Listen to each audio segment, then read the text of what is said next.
Second grade वरिष्ठ अध्यापक भर्ती परीक्षा। हमने साइंस के क्वेश्चनों को सॉल्व कर रहे हैं। बायो के क्वेश्चन हम कंप्लीट कर चुके हैं, उसकी लिंक डिस्क्रिप्शन में मिल जाएगी। अब हम इस वीडियो में केमिस्ट्री के क्वेश्चनों को सॉल्व करेंगे। तो केमिस्ट्री का 36वां क्वेश्चन है। Ag2SO4 के विलेयता गुणनफल की गणना कीजिए। यदि कक्षित ताप क्रम पर इसकी विलेयता 2.5 × 10⁻² मोल प्रति लीटर है, तो इसकी सांद्रताओं को इसका विलेयता गुणनफल आएगा 62.5 × 10⁻6 मोल प्रति लीटर। अगला क्वेश्चन है कि वह प्रक्रम जो ऊष्मा शोषी प्रकृति का नहीं है। तो यहाँ पर हाइड्रोजन में एक इलेक्ट्रॉन जोड़ेंगे तो उसके लिए ऊष्मा देनी पड़ेगी, ऊष्मा निकलेगी। हाइड्रोजन से जब एक इलेक्ट्रॉन जुड़ेगा तो ऊष्मा बाहर निकलेगी, जबकि बाकी जो प्रक्रम है यानी सोडियम में से एक इलेक्ट्रॉन निकालेंगे तो ऊष्मा देनी होगी। आर्गन में एक इलेक्ट्रॉन जोड़ेंगे तो ऊष्मा देनी होगी, और ऑक्सीजन ऋणायन में एक इलेक्ट्रॉन जोड़ेंगे तो भी ऊष्मा देनी होगी। आयनिक त्रिज्याओं के सही क्रम को प्रदर्शित करना है। इसमें आयनिक त्रिज्या का क्रम बताना है। तो सबसे ज़्यादा आयनिक त्रिज्या होगी, हम जानते हैं कि वर्ग में ऊपर से नीचे जाने पर त्रिज्याएं बढ़ती हैं और बाएं से दाएं जाने पर त्रिज्याएं घटती है। तो यहाँ पर सबसे अधिक त्रिज्या होगी सोडियम की, फिर लिथियम की होगी, फिर मैग्नीशियम +2 आयन की होगी, फिर एल्युमिनियम 3+ की, और फिर गैलियम 3+ की। तो इसका ऑप्शन 4 इसका राइट आंसर होगा।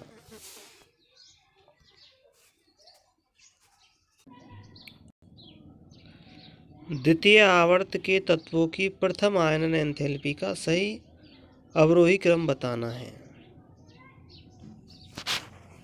तो यहाँ पर ऑप्शन 1 सही हो जाएगा। नियोन की प्रथम आयनन एंथैल्पी सबसे अधिक होगी,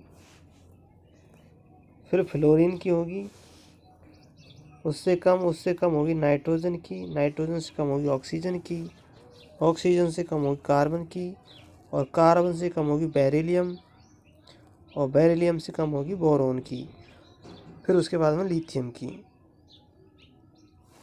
तो यहाँ पर देखो नाइट्रोजन और बेरिलियम इनका बाद में आता है, क्योंकि अर्धपूरित कक्षक है। अर्धपूरित कक्षक, तो जो अर्धपूरित कक्षकों से इलेक्ट्रॉन निकालने के लिए अधिक ऊर्जा की आवश्यकता होगी, इसलिए नाइट्रोजन का ऑक्सीजन से अधिक होगा और बेरिलियम का बोरॉन से अधिक होगा। तो यही इसका पहला ऑप्शन सही होगा, आयनन एंथैल्पी। अगला क्वेश्चन है कि 3.42 ग्राम सुक्रोज, जिसका अणुसूत्र होता है C12H2211 के ऑक्सीजन की उपस्थिति में पूर्ण दहन पर कितनी कार्बन डाइऑक्साइड उत्पन्न होगी। तो यहाँ हम देख सकते हैं कि कितनी ऑक्सीजन उत्पन्न होगी। तो यहाँ पर देख सकते हैं कि जो सुक्रोज है, सुक्रोज में कार्बन परमाणु संख्या कितनी है, 12 है। तो 12 ही हमें क्या प्राप्त होंगे, CO2 के अणु प्राप्त होंगे। हम जानते हैं जो सुक्रोज का है इसका अणुभार कितना होता है, 342 ग्राम होता है। 342 ग्राम होता है, तो 342 ग्राम से हमें कितनी कार्बन डाइऑक्साइड प्राप्त हो रहे, 12 अणु प्राप्त हो रहे। तो कार्बन डाइऑक्साइड का अणुभार होता है 44 ग्राम। तो 12 गुणा कर देंगे तो 12 चौको 48 और 12 चौको 48 52, तो 528 ग्राम प्राप्त हो रही है। यानी 342 ग्राम से हमें 528 ग्राम CO2 प्राप्त हो रही है। तो 3.42 ग्राम से कितना होगा? तो 3.42 ग्राम से जब हम इसमें भाग देंगे तो 3.42 से 3.42 ये 3.42 से 342 को घटा देंगे तो यहाँ पर दशमलव आ जाएगा, तो 5.28 ग्राम इसकी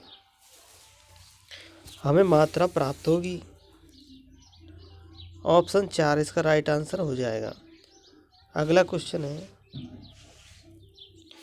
1 किलोग्राम द्रव्यमान और 1 मीटर प्रति सेकंड के वेग से गति कर रही एक गेंद की तरंग दैर्घ्य क्या होगी? अब यहाँ पर तरंग दैर्घ्य पूछ रहा है और हमको प्लांक नियतांक दे रखा है H बराबर 6.626 × 10⁻34। तो हमारे पास सूत्र होता है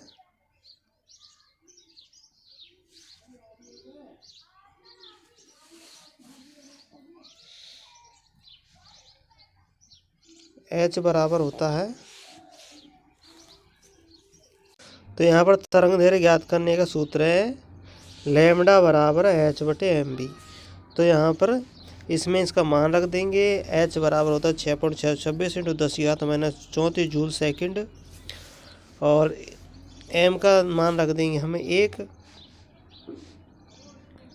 तो यहाँ पर m का ये 6.626 × 10⁻34 जूल है। अब नीचे हम इसमें m का मान रख देंगे, m का मान 1 kg और इसका वेग है 1 मीटर पर सेकंड।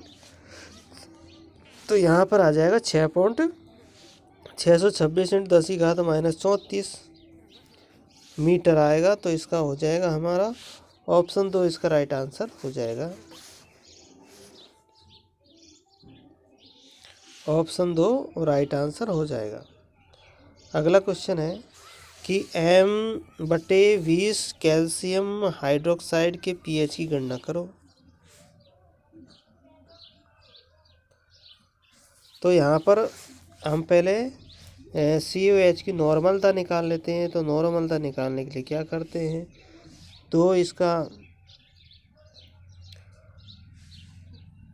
इसका आएगा गुणा कर देते हैं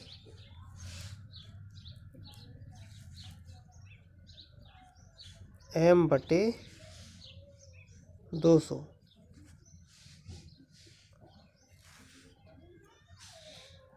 तो इससे ये कट जाएगा, नॉर्मलता मान 10⁻−2। 10⁻−2 है तो इसका pH याद कर लेंगे। तो pH बराबर आएगा 2। तो हम जानते हैं कैल्शियम हाइड्रोक्साइड क्षारीय होता है, तो POH बराबर हो जाएगा POH बराबर हो जाएगा 12 में से 14 में से 2 घटा देंगे तो हमारा बचेगा 12। तो 12 इसका POH आएगा। तो 12 pH आएगा इसका। अगला क्वेश्चन है, एक यौगिक में 4.07% हाइड्रोजन, 24.27% कार्बन और 71.65 क्लोरीन है। तो इसका मूलानुपाती सूत्र क्या होगा? तो इसका मूलानुपाती सूत्र हो जाएगा CH2Cl। ऑप्शन 4। फिर नीचे है क्वेश्चन नंबर 44, इलेक्ट्रॉन स्नेही का चयन करना है। तो इलेक्ट्रॉन स्नेही क्या होते हैं? जो लुईस अम्ल होते हैं, लुईस अम्ल, उनमें इलेक्ट्रॉन की कमी होती है, वही इलेक्ट्रॉन ग्रहण करते हैं। तो यहाँ पर VF3 ये लुईस अम्ल है, यही इलेक्ट्रॉन स्नेही है। ऑप्शन 2। अगला है, निम्न यौगिकों में से किसमें आयरन की ऑक्सीकरण संख्या न्यूनतम है? तो यहाँ हमें ऑप्शन दे रखा है K3FeCN का होल 6, FeCO का होल 5। तो सबका निकालने के बाद हमें प्राप्त होगा कि FeCO का होल 5, इसकी आयरन की जो ऑक्सीकरण संख्या है वो आयरन की है 0 मिलेगी। तो यही इसका राइट आंसर हो जाएगा। क्वेश्चन नंबर 46 में देखते हैं कि 3p कक्षक में कितने त्रिज्यीय नोड होंगे। तो हम जानते हैं जो S कक्षक है उसमें गोलाकार होता है तो एक भी नोड नहीं होता, यानी एक भी संधि नहीं होती। P कक्षक होता है डंबलाकार होता है तो उसमें एक नोड होता है, नोड की संख्या 1 होती है। P कक्षक द्विडंबलाकार होता है, P कक्षक ऐसे होता है तो इसमें नोड की संख्या कितनी हो जाएगी, 2 हो जाएगी। तो यहाँ पर P कक्षक में नोड की संख्या हो जाएगी 1। तो इसका राइट आंसर हो जाएगा अपना ऑप्शन 3। अगला क्वेश्चन है कि पेट्रोलियम उद्योग में कच्चे तेल के विभिन्न घटकों को पृथक करने की उपयुक्त विधि है। तो प्रवाही आसवन का उपयोग किया जाता है पेट्रोलियम के शुद्धिकरण के लिए। विभिन्न प्रकार के जो यौगिक है उनको अलग अलग करने के लिए प्रवाही आसवन का उपयोग किया जाता है। अगला क्वेश्चन है कि बेंजीन की क्लोरीन की उपस्थिति में, यानी कि यूवी लाइट की उपस्थिति में बेंजीन का हम कर देते हैं यौगिकीकरण, तो हमें कौन सा यौगिक प्राप्त होगा। तो बेंजीन हेक्साक्लोराइड प्राप्त होगा, BHC। 500 केल्विन ताप पर कराते हैं तो हमें BHC उत्पाद प्राप्त होगा। अब इस क्वेश्चन को देखते हैं। इसमें कार्ब धनायनों को उनके स्थायित्व के घटते क्रम में व्यवस्थित करना है। स्थायित्व घटते हुए क्रम में व्यवस्थित करना है। तो यहाँ पर देखिए पहले ऑप्शन में ये एक एल्केन है, इसमें ऑक्सीजन है तो ऑक्सीजन पर ये इलेक्ट्रॉन पाए जाएंगे, यानी कि लोन पेयर पाए जाएंगे। तो लोन पेयर क्या कर देंगे, अनुनाद कर देंगे। अनुनाद करने से इसका स्थायित्व बढ़ जाएगा।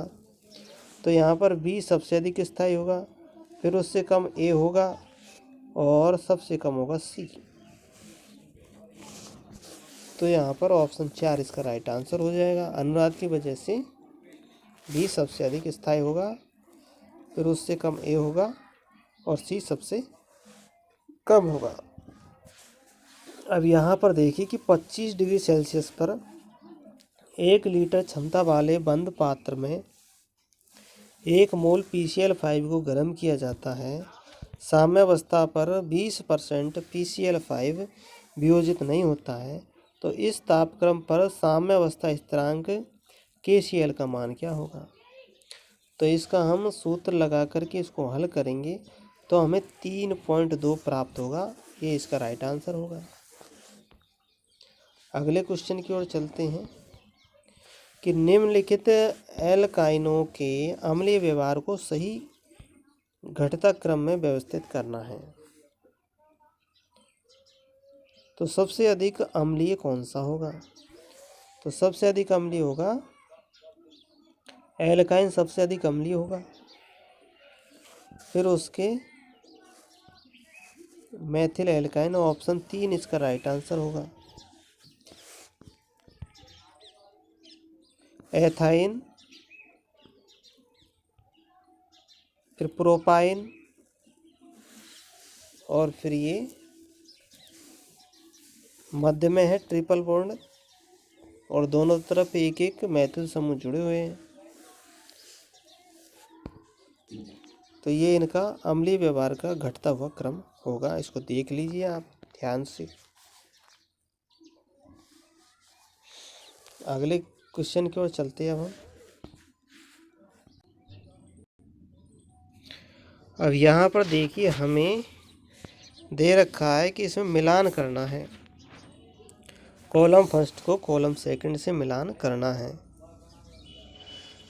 तो यहाँ पर देखिए कि SO2 की आकृति कैसी होगी। SO2 की आकृति होगी मुड़ी हुई, यानी कि ये यूँ होगी SO2 की आकृति मुड़ी हुई होगी, तो ये ऑप्शन सी। SF4 की आकृति होगी ढेकुली की तरह। और BrF5 की आकृति होगी वर्ग पिरामिडीय। और XeF4 की आकृति होगी वर्ग समतलीय। तो इसका ऑप्शन 1 इसका राइट आंसर हो जाएगा।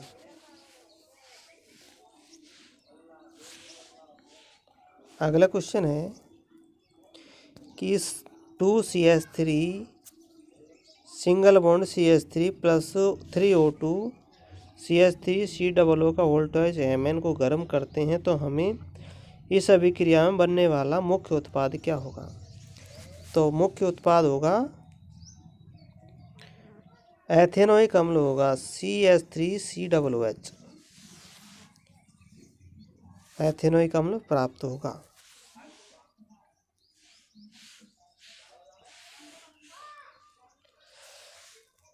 अगला क्वेश्चन है कि CO यानी कोबाल्ट NH3 का औलसिक 3+ में आयन के संकरण का प्रकार है।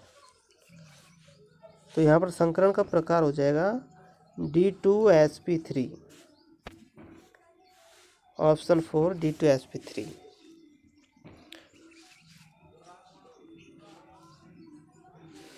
ClF3 अणु की सर्वाधिक स्थायी संरचना कौन सी है? तो यहाँ पर सर्वाधिक स्थायी संरचना होगी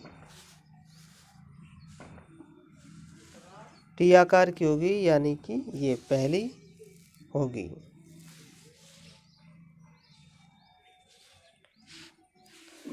एल्कीनो में पेरोक्साइड प्रभाव किस क्रियाविधि द्वारा होता है? तो एल्कीनो में पेरोक्साइड प्रभाव होता है मुक्त मूलक क्रियाविधि द्वारा।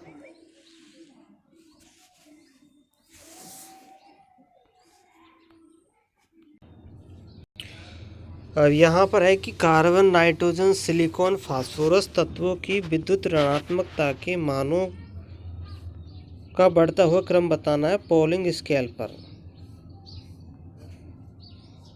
तो पॉलिंग स्केल को हम देखेंगे तो सिलिकॉन, फास्फोरस, कार्बन और नाइट्रोजन।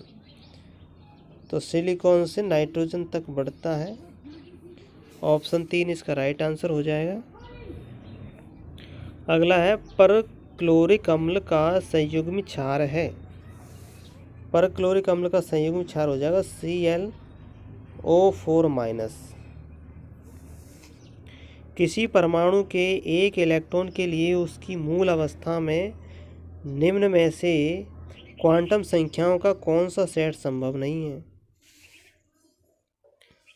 तो यहाँ पर कौन सा सेट संभव नहीं है? तो यहाँ पर हो जाएगा क्योंकि ऑप्शन 3। ऑप्शन 4 में जो -3 है, जब L का मान 2 दे रखा है तो -3 कभी नहीं आएगा। तो ऑप्शन 4 इसका राइट आंसर होगा।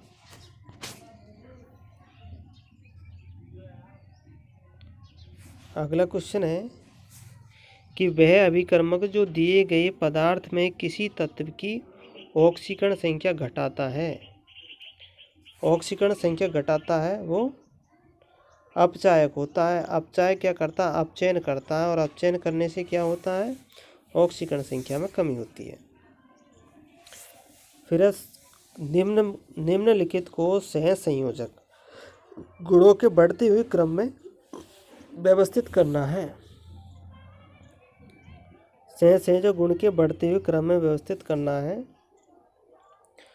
तो सोडियम क्लोराइड का सबसे कम होगा, फिर MgCl2 का अधिक होगा, AlCl3 का सहसंयोजक गुण सबसे अधिक होगा, AlCl3 का। तो ऑप्शन 3 इसका राइट आंसर होगा। अगला क्वेश्चन है कि इसका IUPAC नाम बताना है। तो IUPAC नाम हो जाएगा 5-methyl-3 इथेनोइक अम्ल। 5-methyl-3 इथेनोइक अम्ल। नीचे लिखी गई अभिक्रिया का उदाहरण दे रखा है। अब ये कौन सी अभिक्रिया है बताना है। बेंजीन की 6 क्लोरीन से अभिक्रिया कराते हैं एनहाइड्रस AlCl3 की उपस्थिति में, तो हमें इस तरह का यौगिक प्राप्त होता है। कौन सी अभिक्रिया है। साथ में 6 क्लोरीन और बेंजीन हेक्साक्लोराइड प्राप्त होता है, तो ये इलेक्ट्रॉन स्नेही प्रतिस्थापन अभिक्रिया होगी। ऑप्शन ए किसका राइट आंसर होगा, इलेक्ट्रॉन स्नेही प्रतिस्थापन अभिक्रिया। फिर आगे क्वेश्चन आ जाते फिजिक्स के। फिजिक्स के क्वेश्चन हम अगले वीडियो में बताएंगे। इस वीडियो में केमिस्ट्री क्वेश्चन सॉल्व करेंगे। बायो के क्वेश्चन हम कर चुके हैं, उसकी वीडियो की लिंक डिस्क्रिप्शन में मिल जाएगी। क्वेश्चन है 105वां क्वेश्चन बायो का है, 106 से शुरू होता है हमारा। निम्नलिखित में से कौन से एकलक जैव अपघटनी बहुलक बनाते हैं। तो यहाँ पर NH2CH2COOH तथा NH2CH2 का होल 5 COOH। तो ऑप्शन 4 इसका आंसर होगा। ये जैव अपघटनी एकलक बहुलक बनाते हैं। अगला क्वेश्चन है कि क्लोरीन गैस गर्म तथा सांद्र NaOH के साथ अभिक्रिया करके देती है। ये देती है सोडियम क्लोराइड, सोडियम NaClO3 और H2O। ऑप्शन 2 इसका राइट आंसर हो जाएगा। निम्नलिखित में से संकीर्ण स्पेक्ट्रम प्रतिजैविक है। तो ये हो जाएगा पेनिसिलिन जी।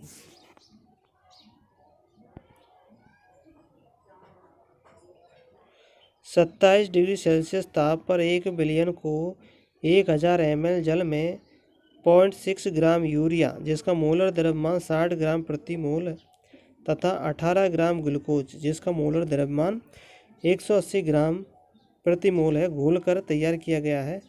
विलयन का प्रासरण दाब ज्ञात करना है। तो यहाँ पर इसका राइट आंसर हो जाएगा 2.46 एटमॉस्फेयर, ऑप्शन 2।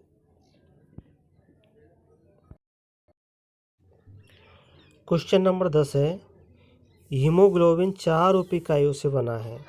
प्रत्येक उप इकाई में एक पोरफायरिन संकुल हीम शामिल है। तो इसका राइट आंसर हो जाएगा Fe2+ 4 नाइट्रोजन परमाणुओं से बंधित है।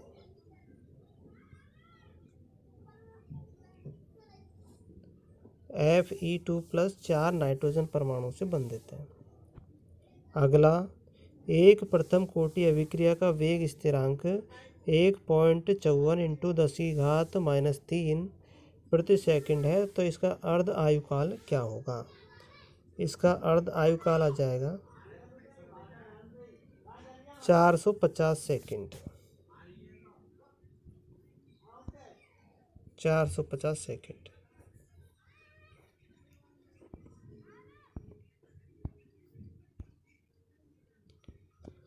कॉलम फर्स्ट को कॉलम सेकंड से मिलाना है। तो यहाँ पर XeO3 की आकृति होगी पिरामिडीय, XeOF4 की आकृति होगी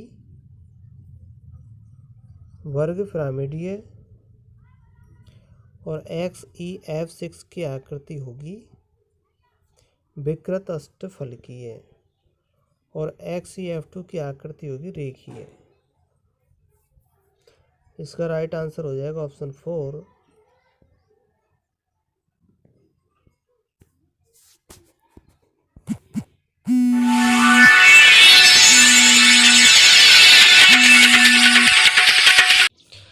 यहाँ पर राइट आंसर हो जाएगा ऑप्शन 4। अगला है, निम्नलिखित हैलाइडों में से कौन सा सिल्वर नाइट्रेट के साथ SN1 अभिक्रिया में अवक्षेप नहीं बनाएगा। तो ये नहीं बनाएगा CH3 single bond CH double bond CH single bond Cl। Option 4। बाकी सब अब 6 बनाएंगे। H2S में मूलभूत कंपन मोड की संख्या क्या है? 3 होंगे। ऑप्शन 2 इसका राइट आंसर होगा। दिए गए सेल के सेल विभव का मान ज्ञात करना है। क्रोमियम 3+ 0.1 मोल, Fe2+ 0.01 मोल Fe। दिया गया है E0 Cr3+ Cr बराबर -0.74 V, E0 Fe2+ F बराबर -0.44 V। इसको हल करने पर हमारे पास में आएगा 0.26 वोल्ट आएगा।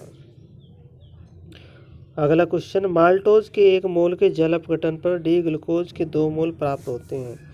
ये दोनों ग्लूकोज इकाइयों अल्फा ग्लाइकोसिडिक बंध द्वारा एक दूसरे से जुड़ी रहती है। तो यहाँ पर राइट आंसर हो जाएगा एक इकाई का C1 दूसरी इकाई के C4 से जुड़ा रहता है। एक इकाई का कार्बन बंध दूसरी इकाई के कार्बन 4 से जुड़ा रहता है।